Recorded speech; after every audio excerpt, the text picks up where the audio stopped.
Bună ziua și bun venit la cea de-a doua parte a emisiunilor noastre despre conținutul soliei de la Minneapolis 1888. Data trecută am deschis această nouă serie de prezentări și sper să vă fi prins tema, fiindcă ați văzut implicațiile pe care le are în contextul istoric pe care îl trăim și se împlinesc multe evenimente profetice. Trebuie să ne punem întrebarea ce avem de făcut, care este datoria noastră ca și creștini și la ce ne cheamă Dumnezeu. Da? Și chemarea pe care o are Dumnezeu cu noi are legătură directă cu conținutul acestei solii de la Minneapolis.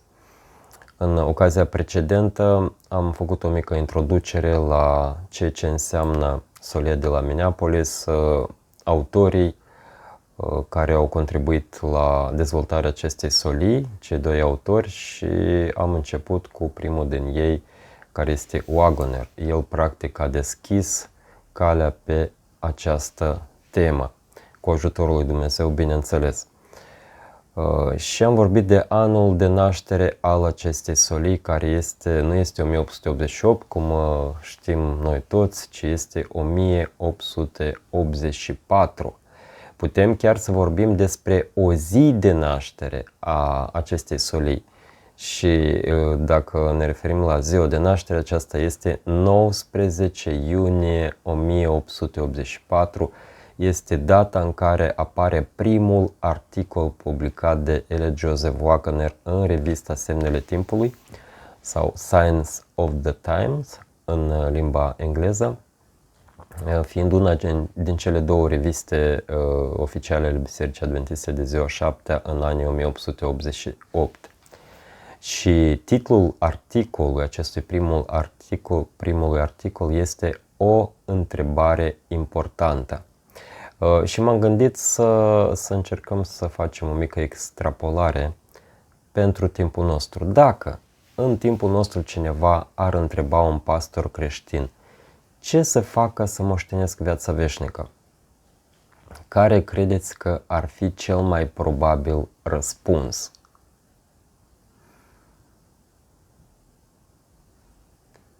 Ok, ne gândim la acest răspuns, dar până a intra în această temă destul de importantă și interesantă, haideți să ne plecăm capetele în rugăciune și să rugăm pe Dumnezeu să ne inspire pentru cel mai potrivit răspuns la această întrebare și la ceea ce înseamnă solia de la Minneapolis. Îți mulțumim, Tată Ceresc, pentru această nouă ocazie în care putem să deschidem cuvântul Tău și să învățăm de la Tine cu privire la valoarea acestei solii minunate pe care Tu ai descoperit-o poporului Tău și Te rugăm ca să ne ajuți să vedem strălucirea ei, să vedem componentele ei, să vedem fațetele acestui diamant minunat și să putem să ne-l însușim, descoperind adevărul pe care îl conține, descoperindu-l pe Domnul Hristos și neprihănirea sa prin acest mesaj și însușindu-ne nouă această neprihănire, acest dar minunat pe care Tu ne-l oferi nouă cu prețul pe care l-ai plătit atât de scump. Te rugăm în aceste momente să ne vorbești Tu, să ne descoperi mai mult din adevărul Tău și îți mulțumim. În numele Domnului Hristos te-am rugat. Amin.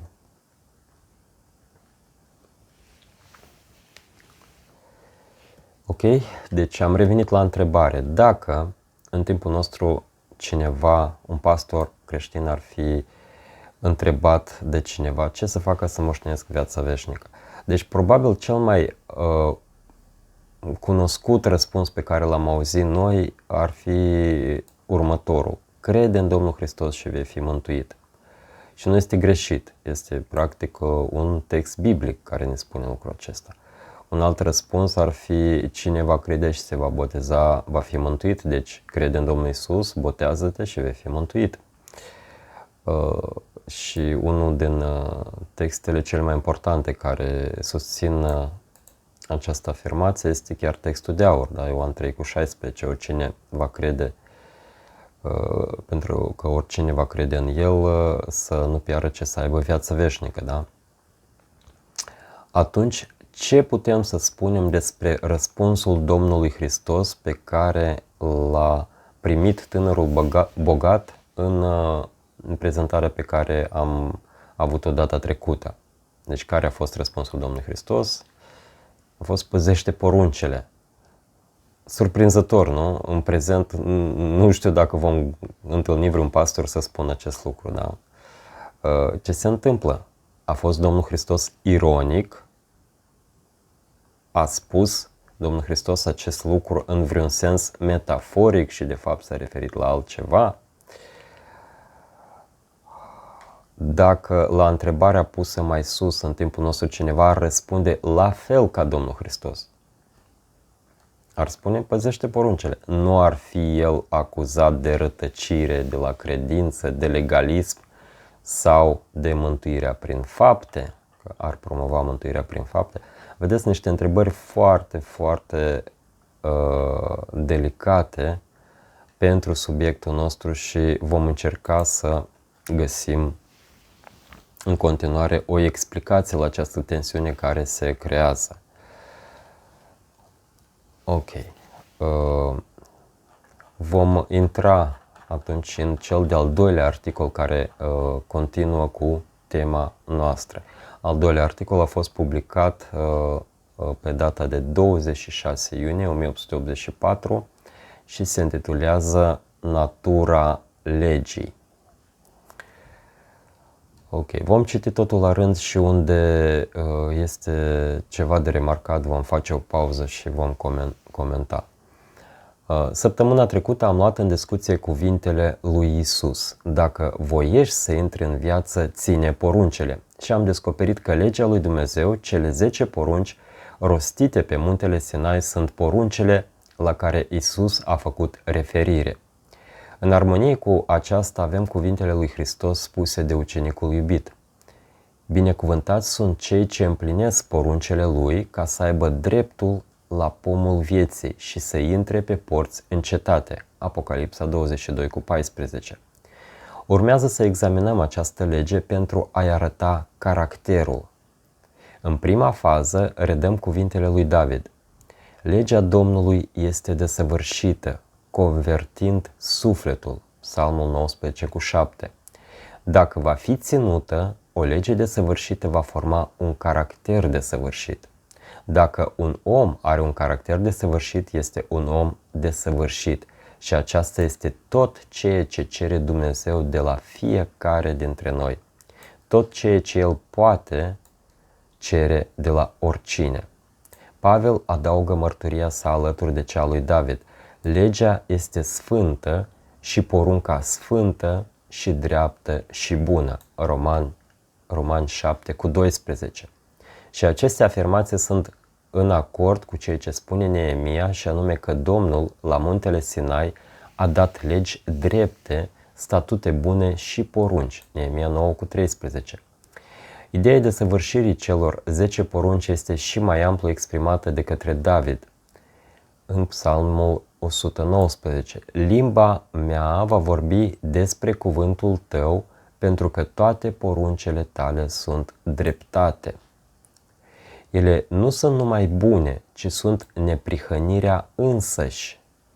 Ne amintim ceea ce a spus Moise despre aceste porunci, că ele vor fi în inima voastră și că ar trebui să vorbim despre ele tot timpul.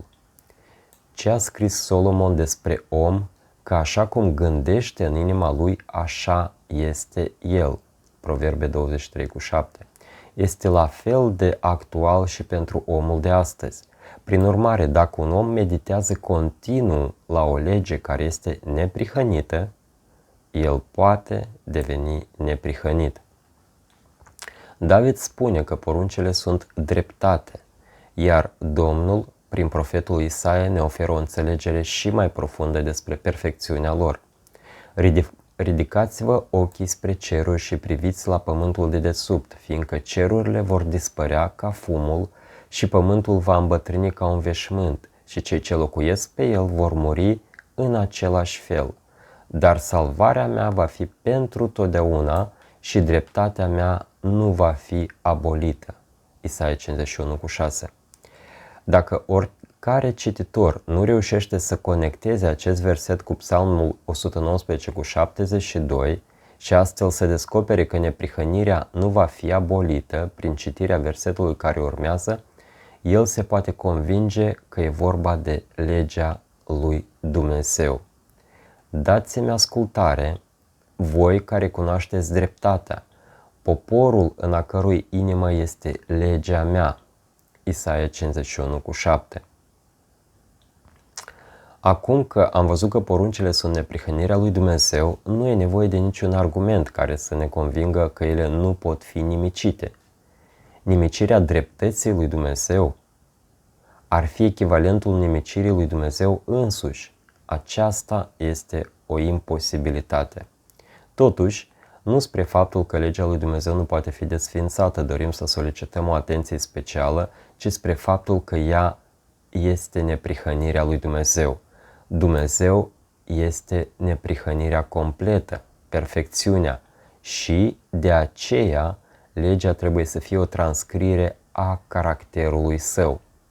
Dumnezeu a dorit ca omul să fie ca și el, neprihănit. Dar cum ar fi putut bietul om căzut să știe ce este neprihănirea? El avea nevoie de un îndrumător desăvârșit care să-i ghideze acțiunile. Dumnezeu nu s-a putut asocia cu omul ca să-l învețe ce este neprihănirea, pentru că el nu putea nici măcar să stea în prezența vocii sale, cu atât mai puțin să privească persoana lui. De aceea el ne-a dat o descriere a caracterului său în cuvinte ușor de înțeles pentru ființele umane și ne-a poruncit să le urmăm. Hristos ne spune că Dumnezeu e dragoste și că cele 10 porunci se sprijină pe marele principiu al iubirii. Prin studierea lor și prin supunerea față de ele noi devenim asemenea lor sau asemenea lui Dumnezeu, deoarece este același lucru. Scriem aceste lucruri cu toată reverența. Nu dorim să se înțeleagă faptul că orice ființă umană poate să atingă perfecțiunea lui Dumnezeu în toate particularitățile. Dar însuși Dumnezeu spune: fiți sfinți, căci eu sunt sfânt. 1 Petru 1:16. Și Hristos spune: fiți desăvârșiți chiar așa cum Tatăl vostru din cer este desăvârșit. Matei 5:48. Noi trebuie să devenim fără păcat și puri. Doar atunci Dumnezeu în bunătatea Lui va fi întotdeauna deasupra noastră. Dar unii pot spune: nu văd nimic în cele 10 porunci demn de a fi numit o transcriere a caracterului lui Dumnezeu, poate ca și cum l-am înjosit pe Dumnezeu spunând că ele sunt neprihănirea sa. Această afirmație arată că cel care o face pur și simplu nu a meditat suficient asupra lor pentru a se familiariza cu ele. Pavel spune că legea este duhovnicească și că lucrurile duhovnicești se înțeleg duhovnicește. Dar omul natural nu primește lucrurile Duhului lui Dumnezeu, fiindcă sunt nebunie pentru el. Vedem frumusețea doar în ceea ce iubim. Pavel spune că mintea carnală este dușmănie împotriva lui Dumnezeu, fiindcă nu este supusă legii lui Dumnezeu și nici nu poate fi. Romani 8:7. Dar când mintea firească a fost supusă și omul a cedat în fața cerințelor legii, poate exclama la fel ca și Pavel: după omul din lăuntru mă desfăt în legea lui Dumnezeu. Romani 7:22. Sau ca David: cât de mult iubesc legea ta, ea este meditația mea toată ziua. Psalmul 119:97. Cu cât ne familiarizăm mai mult cu legea lui Dumnezeu, cu atât ne va părea mai măreață. David s-a gândit mult la lege și spunea: am văzut un sfârșit la toată perfecțiunea, dar porunca ta este foarte întinsă. Psalmul 119:96. este atât de întinsă încât acoperă fiecare acțiune pe care o creatură rațională o poate întreprinde și fiecare gând pe care mintea omului o poate concepe. Ca dovadă biblică, pentru cei ce am afirmat citim, căci cuvântul lui Dumnezeu este viu și puternic și mai ascuțit decât orice sabie cu două tăișuri, străpungând până la separarea sufletului și a Duhului, și a încheieturilor și a măduvii, și este cel ce discerne gândurile și intențiile inimii. Nu există niciun cuvânt, faptă sau gând pe care legea lui Dumnezeu să nu-l cerceteze ca să-l judece. Cât de necesar este atunci să facem din ea studiul nostru constant, deoarece nu ne dorim să mai nutrim păcat, pierzând astfel viața veșnică. Noi trebuie să înțelegem în fiecare situație ce este păcatul. În încheiere, să nu încetăm să ne rugăm împreună cu psalmistul. Deschide-mi ochii pentru a putea vedea lucrurile minunate ale legii tale. Acesta a fost cel de-al doilea articol al lui Elliot Joseph Waggoner din 26 iunie 1884. Practic, el explică un pic natura legii, da? Cum este și titlul articolului. Și vedeți relația, legea reflectă sfințenia lui Dumnezeu, reflectă caracterul lui Dumnezeu și dragostea lui. De aceea, referindu-ne la întrebările dinainte, oare în ce sens a spus Domnul Hristos acest lucru ca răspuns la întrebarea tânărului? Ce să facă să moștenesc viața veșnică? Ține poruncele. Deci nu este un răspuns nici ironic, nici metaforic. Este un răspuns propriu-zis, da? Un răspuns exact la întrebarea pusă, da? Un răspuns direct și concret. Dar aici apar foarte multe întrebări care se pot ridica, fiindcă noi din emisiunile pe care le-am ascultat, din acele dezbateri asupra subiectului din 1888, ne aducem aminte că se susține că până în 1888 adventiștii erau legaliști, erau cu legea și este adevărat, erau cu legea, da. Și de atunci încolo se descoperă neprihănirea Domnului Hristos și se pune accent pe mântuirea prin jertfa Domnului Hristos. Da? Este o explicație foarte simplistă a ceea ce a fost la 1888. Și iată că noi, când am deschis acest subiect, abia primele două articole pe care le-am citit, și aceste două articole sunt total focalizate pe lege. Pe lege focalizate. Cum să armonizăm lucrul acesta? Că noi considerăm că noi am primit solia neprihănirii prin credință de la 1888, că este vorba doar de neprihănirea Domnului Hristos și noi înțelegem bine și iată surpriza e când intrăm în acest subiect, în esența lui, intrăm direct în mijlocul legii lui Dumnezeu, da? Este un subiect provocator, da? Vă spun că veți avea surprize pe măsură ce intrăm în această temă și veți vedea că nu este o explicație chiar așa simplă cum s-a dat, că noi până atunci am deviat de la credința aceasta populară a mântuirii prin jertfa Domnului Hristos și ne-am focalizat foarte mult pe lege și am ajuns ca dealurile de pe Gilboa. Da? Asta a fost mare eroare a adventiștilor până în 1888 și deodată atunci ei s-au trezit și s-au întors la această Evanghelie a lui Luther și a lui Pavel care pune accentul pe jertfa Domnului Hristos și nu pe lege și nu pe mântuirea prin fapte. Iată surpriza, nu-i chiar așa. Da? Deci subiectul este mult mai complex decât încearcă unii să explice așa în 2-3 fraze.